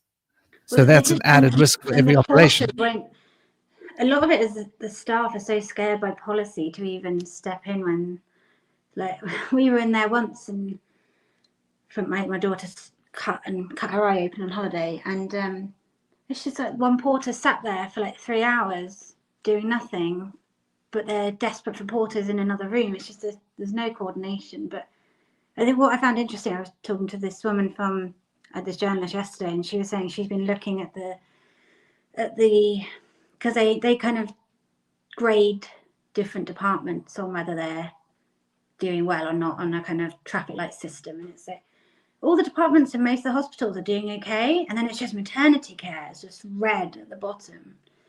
And so it can't 100% be a funding issue. There's something about the maternity services that I don't know. It's very interesting, but I think it's going to be a bit like I know a lot of new agers kind of talk about like a 3D, 5D split, and I can see that in maternity stuff. Like there's just a group that are just heading to like free birth out of the system, no injections, no interventions, no scans. And then there's like the group that's just getting more and more medicalized, more and more scans, more monitoring, or booking in for C-sections early in pregnancy or induction, and kind of allow kind of that split is just, I think, going to get wider and wider. That brings us to this interesting conversation about the twins, the mythology behind the twins, as it's always been. And there's always been this ambivalence, this polarity that seems to be so profound. And I think we're heading back towards that split. And I think this is not the first time. I think it's cyclic. You talk about revelations, you talk about prophecy, about things to come. I think the safest prophecy one can have about the future is to understand what happened in the past, because it sure as hell going to repeat itself. Yeah. So I think like these prophecies are cyclical events that are related to the astrotheology, to the movement of the planets and the stars, because they represent the cycles of time and bringing us back to where we started from. And so these eclipses are really like little marking points. I think it's one of the reasons why they want to fabricate eclipses, because if you can fabricate eclipses, you can fabricate people's perspectives. And I think that it's not just a ideology, it's not just a conceptual imagination of like, oh wow, it's an eclipse. I think there's a whole lot of electrical shifts that are happening, because the power of the sun is so vital and important for life. It's not just vitamin E, it's literally okay, so like what's sugar? Sugar is crystallized sunlight. Sunlight falls, the plant transmutes using its leaves, right, its little solar panels. It transmutes the solar energy into a crystallized form of sugar, which it then stores, exhumes under the ground for like microbes, because they don't have access to sugar. So they have to trade under the ground. They trade with the plant. They give the plant broken down minerals. The plant gives them exudes of sugar. And so the sugar moves out through the soil from the plant, obtained from the sun. Then the animals come and eat the plant, and they get the sugars, crystallized sugars, into their bodies. And other animals eat the fruits and the seeds, crystallized sugars. Other animals go to eat those animals which have got the crystallized sugars that came from the sun, from the plant. So everything is surviving on crystallized sugar, which is essentially sunlight. So when you're messing with sunlight, you're messing with something far more profound than just the perception of light, because this is like literally the life force. And I think like fire, what we call fire, is liberation. Why is it wood that burns? Why does wood burn? Well, wood burns because it's got sunlight trapped in the form of sugar crystals, right? And by smashing them apart in a particular way, you can liberate the fire of the sun from the wood. Now, you might say this sounds like archaic magical ideologies. It is really, but it's also it's something grounded in it. Like, this is why all of the things that we burn are organic. Oil, right? Natural gas. These are all organically produced, which effectively came from trees, which effectively came from the sun. So when they start playing with creating eclipses, I think they are reprogramming the energetic field of the earth, the electromagnetic field, the bioresonant field, our bioresonant fields, our brains, our hormones, everything in one fell swoop. And they're sort of putting us into a point of change. And I think that that's what these eclipses represent, shifting polarities, right? Sort of in Tai Chi, if you move your energy that way and then you move your energy that way and you bring your energy back forth, you're going to swish all the energy around in your system. Same as like a bath of water, right? If you swish your water around in the bath, what you're going to do is you're going to mix everything around, aren't you? You're going to mix everything up. So if you got like something in the water, like a piece of sand, it's going to be broken up and dissolved by the water. If you've got sugar crystals in the water and you swish it around, you're going to dissolve. So the power for water to dissolve solids is movement, and energy is able to dissolve blockages in our system, like little solidifications, crystallizations, by the element of moving water, in the same way that moving water will dissolve the soil and turn it into a riverbed and carve a canyon out of the earth if there's enough water, for example. So I think like there's a big aim at shifting the physical resonant frequencies of the electrical magnetic potentials within the earth, and the acoustic field that is accompanying this, which we call them, various different things, ley lines, energetic grid points. I think these fields are based upon the capacitizing effects of the sun. And I think that on a psychological level, mythologically, they put us into a state of polarizing. So every eclipse takes us further apart. Like you say, the those that are for and those that are against, the distance gets bigger. And I've noticed it seems like the distance between the generations are getting bigger at the same time. What are your thoughts on that? Yeah, I mean, I think the generation that were kind of growing up in the 70s and 80s, they had a level of freedom that we didn't have, but everything in terms of from someone more senior was seen as 100% truth. Everything, you had to believe everything you were told by someone from a position of power. I think I was just going to touch on the hormones, because I found that very interesting, because they messed obviously with our calendars to the point where, see, men's hormones are on a 24-hour sun cycle, and women's hormones on a usually 28-day moon cycle, and we should have 13 28-day months a year. But by playing with taking out a month and playing with the dates, it just keeps us so out of sync with what we would used to have historically. But yeah, I mean, I think generationally, we've certainly seen with lockdowns, COVID, jabs, etc., huge generational distance for me personally, and it's like huge cognitive dissonance on that end of a very much obsession with mainstream media. If it's not on the BBC, it's not truth, which is quite depressing. Do you also think, just looking at this eclipse of the mind,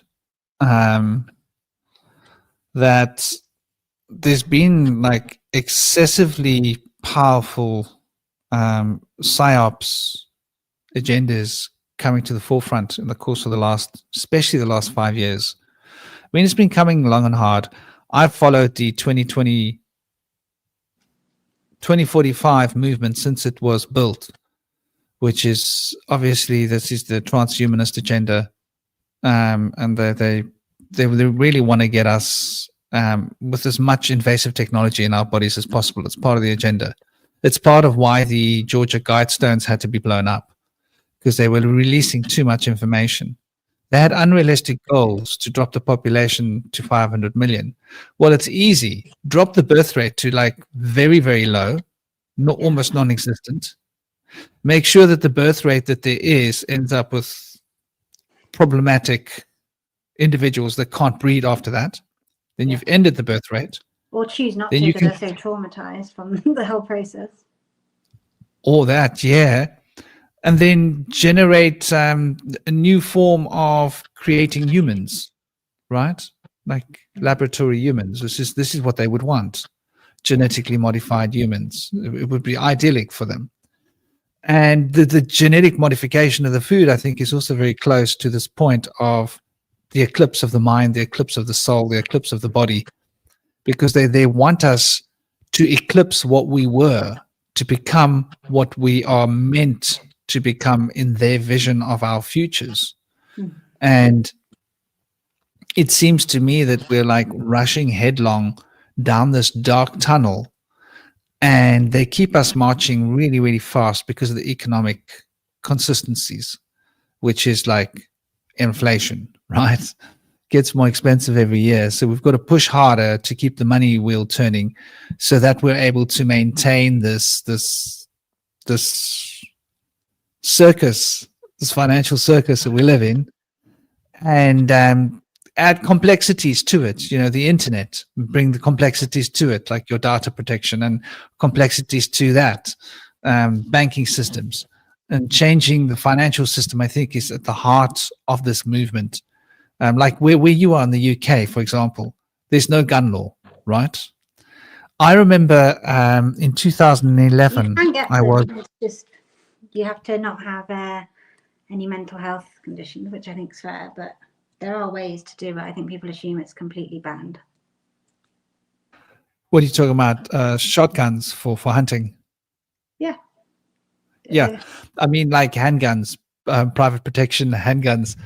Well, yeah, certainly not concealed carry, or it's got to be under very strict circumstances. But in Texas, you can carry as many guns as you want without a license, as long as it's not concealed. Just as an idea, like the differences. Yeah. And what that represents is, for example, there was a guy who was working with our project in 2011, because we were doing a lot of activists projects at that time, and the Bank of Ideas, we were quite busy, and we had an electrician that was coming in to work on our computers, and we had asked him if he could go to Occupy and help them because they needed help fixing some of their machines, and he said, yeah, sure. So he went there, and he had a little penknife in his bag, a tiny little penknife with a blade about that long, which was with his screwdriver set and, electrician. And he got arrested and put in jail. And he was like, listen, man, I'm a technician. I'm an electrician. I use that to cut the wires so that I can strip the wires. It's a special, like one of those, multi-tool knife sets. Like most electricians use them. He actually got put in jail. We had to get him bailed out. Although I had a normal, just cutlery knife taken off me going into the court in London. They wouldn't even let you in with a cutlery knife for your lunch. I'm not going to ask. you had it in for one of the judges. You were like, no, I am a lawyer, so I do. But that's interesting, we're not allowed to carry even pepper spray here. Yeah, I mean that's my son's mother gave him a gun. It doesn't shoot bullets, but it shoots blanks. But it's actually a mind blowing. He's 9 years old. I bought him a pellet gun because I wanted to teach him discipline, like how etiquette, shooting, safety, danger. This is a dangerous thing. He needs that solid. I want to prepare him mentally so I can start training him in martial arts. But I can't start training him yet because he'll hurt people and animals. So I need to prepare his mind so that when I teach him things, he won't become too dangerous to other children or other people, which is a serious concern. Like if if he learns how to throw a proper punch, he can hurt someone. So anyway, his mom gave him this gun, which is called a blow something. It's basically a PX4, a Beretta PX4, but instead of shooting proper bullets, it's got like a nozzle that's put into the gun. It shoots blanks or pepper spray up to 3 meters, like what's that? 6 feet away. No, that's 9 feet. It can shoot between 6 and 9 feet away, a cloud of pepper spray. You don't even need a license for that. That's South Africa. Just as an example, like this is how different the world is. This is one of the reasons I came to South Africa. I mean, I don't have a gun. I don't like guns. I've got a katana. I won't have a gun in my home, even though I live in South Africa, where like a lot of people have guns. I'm like, no, give me Japanese steel. That's as far as I'll go. But I've got a Malamute. You don't need a gun if you've got a katana and a Malamute. This is a big dog. But I think that the constitutional rights are the first thing to corrode in a society, and this is why they want to remove everybody's guns. This is why they want to get everybody under the thumb. They brought these spray cannons into the UK. I met a guy who lost his eye in France from the spray water cannons, and we were trying to help him get campaign assistance and using his situation to try and stop the bringing in of these spraying cannons for people on protest march, right? Those water cannons are quite dangerous. So, and being someone who's been on the front lines, and we took UBS to court, right? I've seen how corrupt the system is. They got an injunction. Okay, you're a lawyer, so you understand what this means. They got an injunction between 5 a.m. and 8:30 a.m. They had an injunction signed by a court judge. Yeah. Like, how do you do that? The judge gets out of bed at 4 o'clock, 5 o'clock, 6 o'clock in the morning to officiate this injunction, and his aides must have been working since like 5 in the morning, Amazing how and they somehow can do it when they want to. Yeah, and this was a big injunction. Like this was Sun Street in the square mile of London. This was closing a road. It's a big deal, right? Because we were having press conferences, and they didn't want us to get too much press there, right? So we had to bring a small press conference into our buildings to actually have closed press conferences.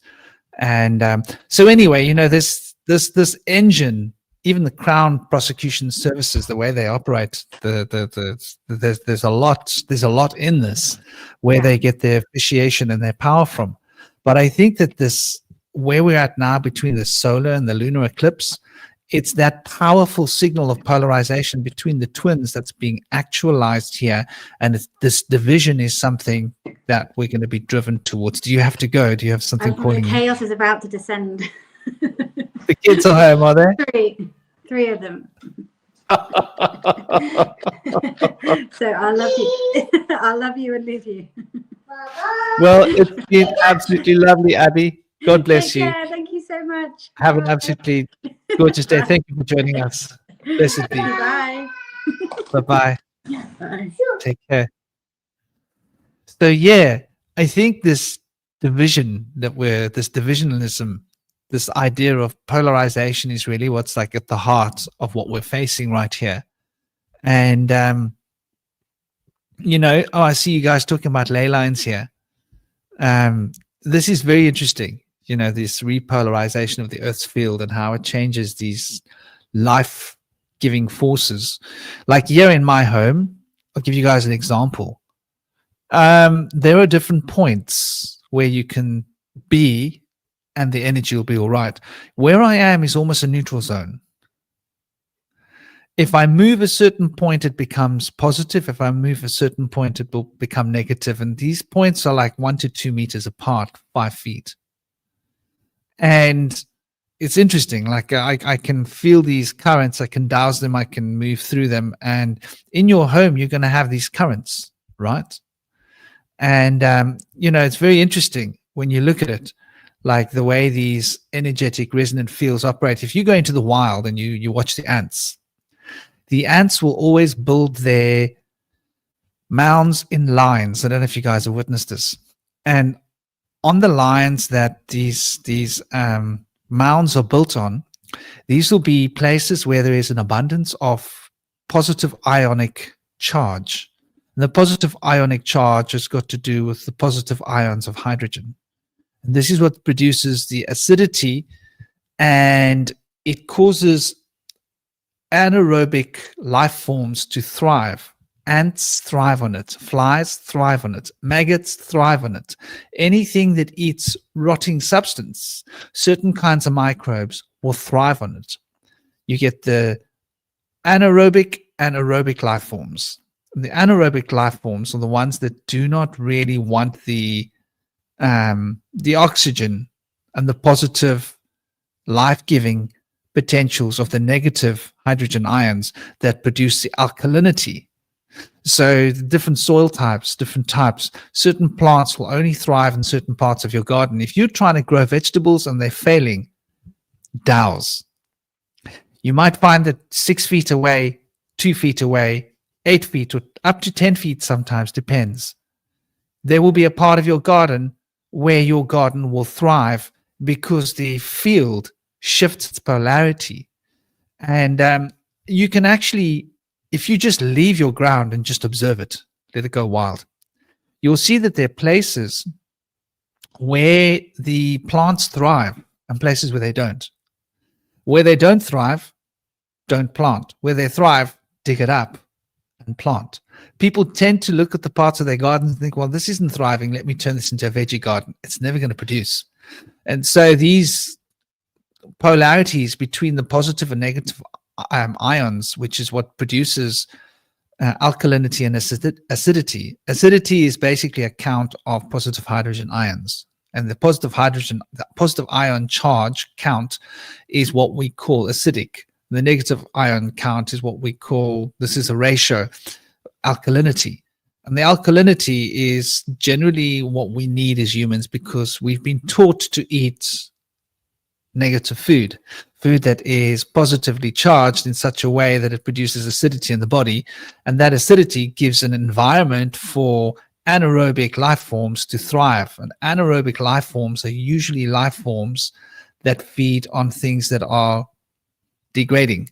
So it causes a loss of electrical potential, and that electrical potential is exactly the point that these eclipses are focusing on.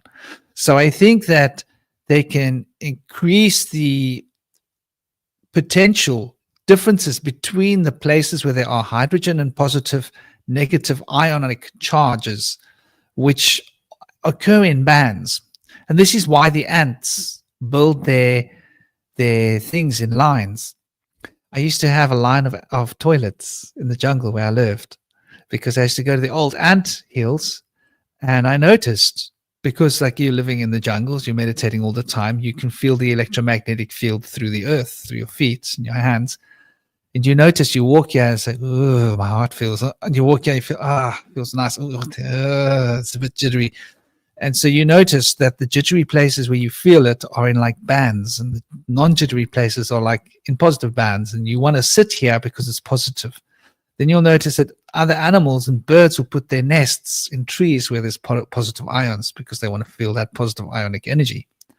The ants, on the other hand, put their lines on the positive hydrogen ion, which is negative energy for your health, for your homeostasis balance, so that they can farm mold.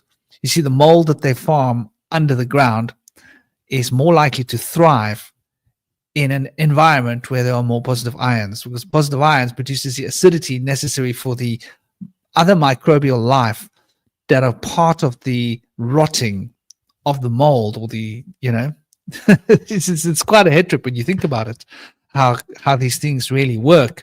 But I think that these positive and negative ions are really what we're talking about when we're looking at eclipses. The shifting between these positive and hydrogen ions, which is one of the reasons why shaman don't observe eclipses, right?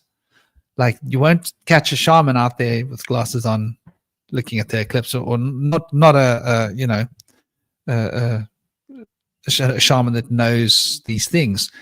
It seems to me that we've been sort of hoodwinked into this sort of craze mentality where everybody goes out and watches the eclipse, not realizing that they're actually directly affecting the electrical potential of the cells in their bodies and how they're going to respond to different ionic charges.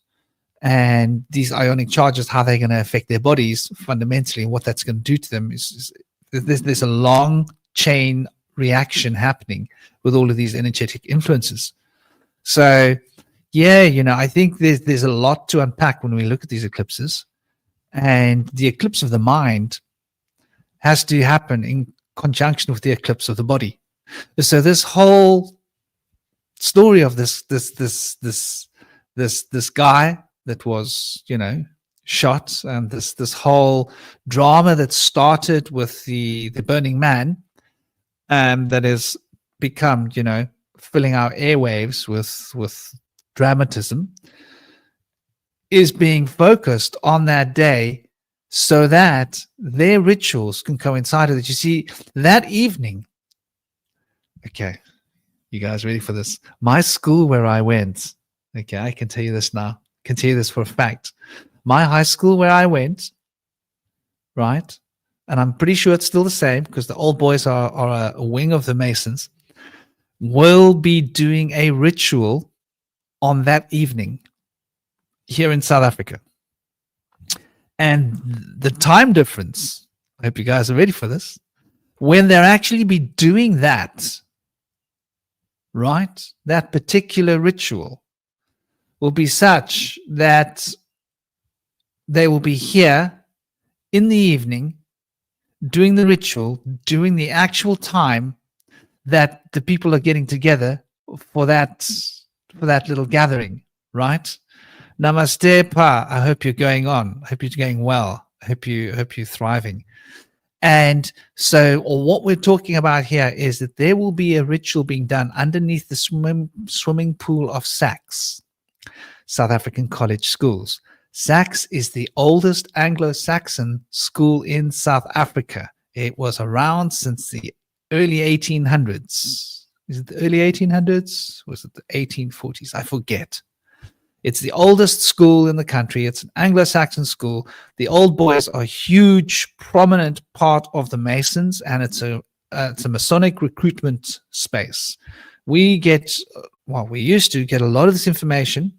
We knew about it, and there were opportunities for us to move forward in our careers if we became affiliated with the old boys, which would affiliate us with the Masons. And we were informed this. I don't know if everybody was, but many of us were. So anyway, this whole situation is that I used to go and watch, and with other students in the evenings, we used to sneak into the school grounds, and I used to watch the headmaster with certain of the teachers parading with other people dressed in rigmarole, in gowns with things over their chests, big lamens, staffs of office, and they would walk through a particular place, which is, we have a big wall of remembrance where it's a shrine that's been built for those that died in the war, right? You've got to really understand what I'm saying here. And the last post gets played twice a day from that place. One of our music people would have gone and stood there, and we had to stand in silence while they play the last post. And it's sort of like a recognition. It's actually a celebration of all of those that were sacrificed in the war. And the marching of the procession marches from that point through the grill gates, which is an ancient set of grill gates, been there since before the school was built. And that school, just to bring you one more point, The Escher stone was brought from Egypt in that school. It's the oldest physical school in the country. They explained to us how they brought that Escher from Egypt. So there's like so much going on here. They will march from there in a procession because the swimming pool is an Olympic swimming pool. And underneath that swimming pool, well, right next to the pool, there's an old boys foundation.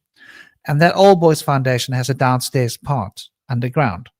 And that underground part has one door that nobody ever goes through. Students aren't allowed in there. It's an old boys foundation. Only the old boys, the Masons, go in there.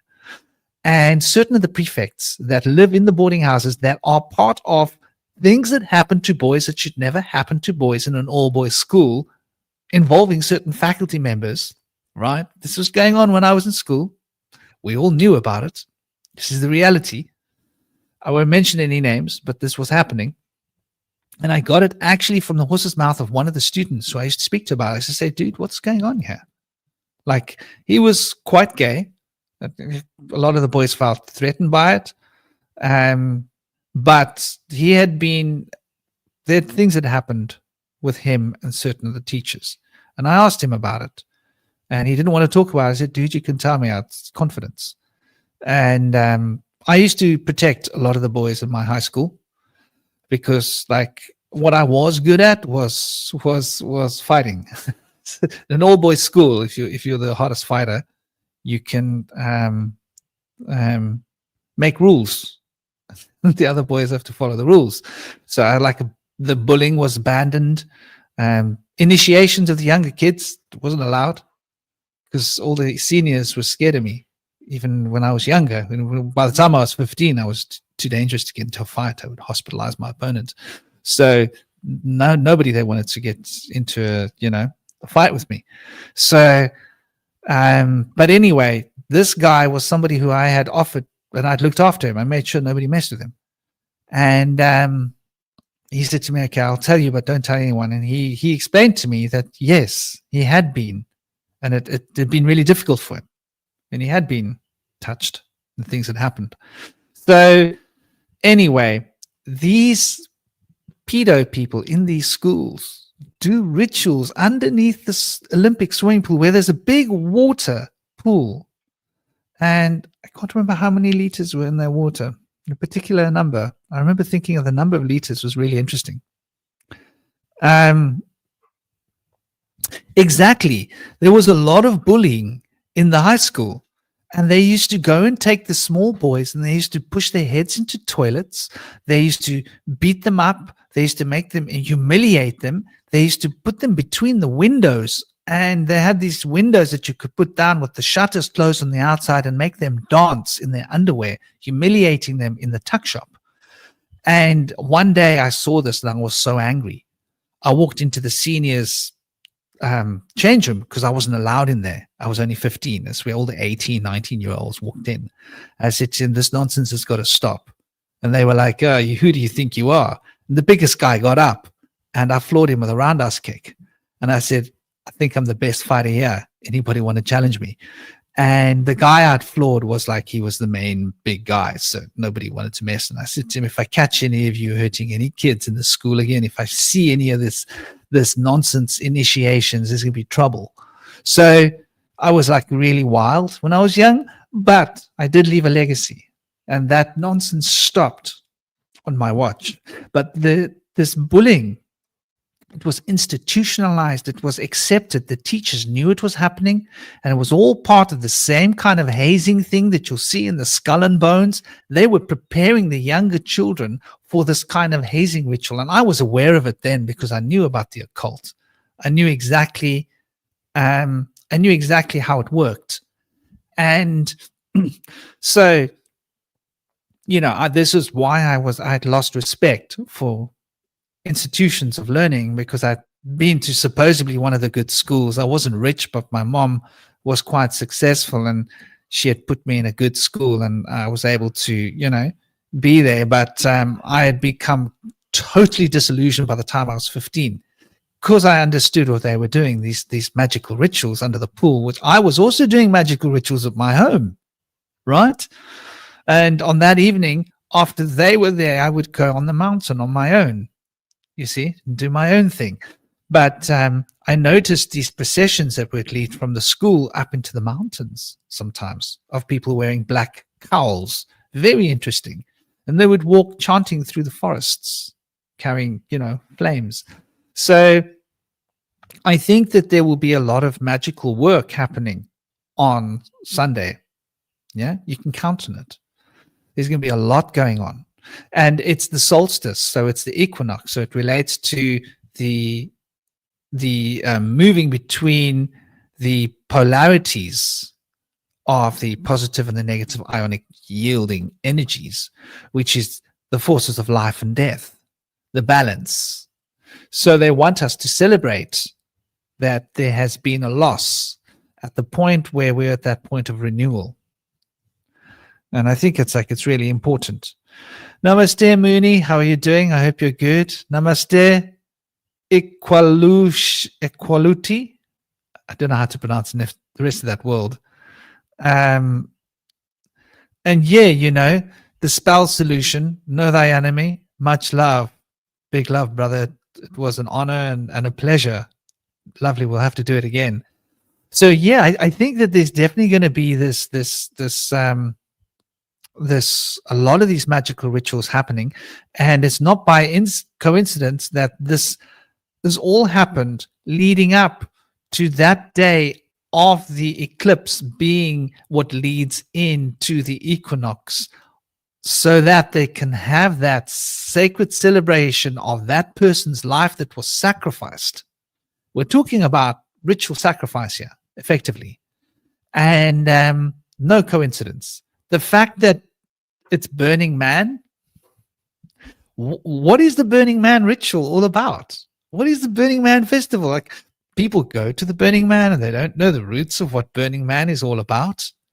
It literally is a burning man. It's an effigy of a man that's being burnt. And so, there's a lot there to uncover and to unpack, I think.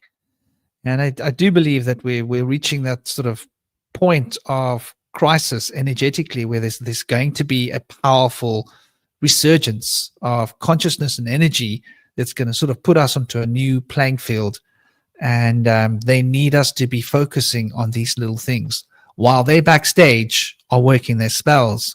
And Hollow Hawk put me onto one of Joe Rogan's second or third latest shows. Go and take a look at some of the Joe Rogan shows. He interviewed this guest. Maybe you know what his name is, Hollow Hawk. And he's a whistleblower. And he's worked within the pharmaceutical cartels. I call them cartels because they're like gangsters, basically. And just exactly what's happening now with regards to the campaigning and the shifting of legislation in order to make it harder for medicine to be produced by the smaller, more ethical organizations, so that the huge monopolies can control the money and medicine, because medicine equals money. It's a big industry, many, many billions. So, there's probably a lot going to be happening judicially as well. There's probably going to be new laws that are going to be brought into play, which is probably going to give, make it harder to get registration for drugs and for medicine, and possibly going to change what is allowed to be used for medicine and what isn't. And this is, I think, like it's a major turning point for public health. It's also a major turning point for our rights. And we've been on this turning point for a while, but I think that this pivot of what is being ritualized and sacrificed here via this man who has become a figure of the proverbial Burning Man, that we are now, we're now brought to a crux, the cross, the crossing, the crux. That's what the Ku Klux Klan were burning crosses for, by the way. It relates to these rituals, which relates to the Burning Man ritual, which is really, really interesting, And the Rose Cross Order was really, trying to break away from this tradition. But I don't think that they were able to do that. I think that the organization got polluted from the inside. So yeah, crisis actors, professional propaganda, ear generating. I think what you're saying is right as well. There is a lot of propaganda that's being pushed, and it's like I was speaking to Hollowbone Hawk about it. Like, I have my doubts about the Joe Rogan show, if I'm going to be honest. There we go, episode 2376. Go and watch it. Obviously, I take Joe Rogan with a serious pinch of salt, because there's been a lot of things that I've watched and I've been like, what is the real underlying information being passed here? But the thing is that in order to sell any kind of a lie, those black magicians that are manipulating us, and thank you for that, Hollowbone Hawk, thank you. Those black magicians, and I mean black arts magicians to specify what I mean, are really out to generate this facade of delusion. But in order to sell us the lie that generates this facade of delusion, they've got to sell us the truth. They've got to sell us 90% of the truth. They've got to water down 90% of absolute truth with 10% of little pieces of puzzle pieces of lies. So there's a lot of truth that we can gain by watching these episodes. For example, whatever our perspective is with regards to Joe Rogan, 90% of what's coming out there is going to be true. Now, there are going to be a few little skews, and those skews are probably going to be to do with how to interpret this information, what to do with it, what to take from it. These ideas need to be our own. And this is what we've got to guard ourselves against, because this is how propaganda works. But propaganda only is effective when they are using the truth to sell a lie. So there's an interesting little metaphysical riddle. You can look at the proverbial lies of propaganda and get back to a fairly efficient truth. And big love, namaste, thank you, Equal, sending you big blessings and big love. We can get back to an effective, an effective reflection of how this truth will manifest within us. And will this truth become poisonous and destructive, or will it become something that's positive and life-affirming? And I think that this life-affirming principle is really what we've got to be looking at. We've got to be focusing on this. We must not let ourselves become duped by the fact that he looks like he's on Cyberlink. He does, doesn't he? Got to wonder what supplements he's on. But we must be very careful not to allow ourselves to throw the baby out with the bathwater on one hand, or be taken in by these very subtle engineering systems, which is like socially engineering our minds and creating that total eclipse of the mind. It's like the topic where we're really at here. The physical eclipse, the eclipse of this person's life, the Burning Man, the story. Wow, what a media sensation this whole thing has been turned into. And now they're going to go and celebrate, right? Celebrate the ritual. And then, bang, we go straight into the equinox. And I think that this is something that's quite powerful. I think I think Cyberlink maybe is just basically, we're talking about like a reflection of transhumanism in the flesh, right? And I think that's sort of the metaphor. I could be wrong, but yeah, I think it's so important for us to get to the point where we can just sort of put our feet on the ground and keep it real, and get ourselves sort of, not to be moved by all of this media sensation, to recognize and realize that they are doing these magical rites and these rituals. And yep, that new implant to merge with AI, that transhumanist agenda, which is so scary if you think about it. Starlink is, I think, probably the first step. And then old Musk has got his clicker, put it in there. And it's probably just a prototype. They're probably going to be making various different types, some that have more override control and some that don't.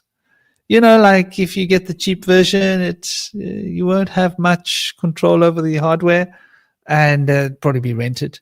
You know, you'll be renting hardware that goes into your head. What a scary thought. Or you'll be paying it off, or you'll be liable to somebody else who's owning a piece of your body, effectively. So yeah, exactly, Star. I think this is where we're heading towards. So I think we're going to leave it at that for the day. I see we've gone over the 2-hour mark, which was where I was planning to get to. Sending you all so much love, big blessings, peace, honor, and respect. Do not let this fiasco carry you away. Don't get carried away with the dramas that they're projecting. There are going to be more dramas coming in September and October, I believe. So be ready for them. Try and focus on the trees around you. The trees have a wonderful way of bringing you back down to the earth and balancing this ionic energy in the body, which is something we all need. With that, I'm going to love you and leave you. Sending you all big love, big blessings. Om Shanti Shanti Shanti. Om Namah Shivaya. Take it easy and don't forget to smile, because life's just too short not to. Thank you, Star. You're a star. You're all stars. And big love.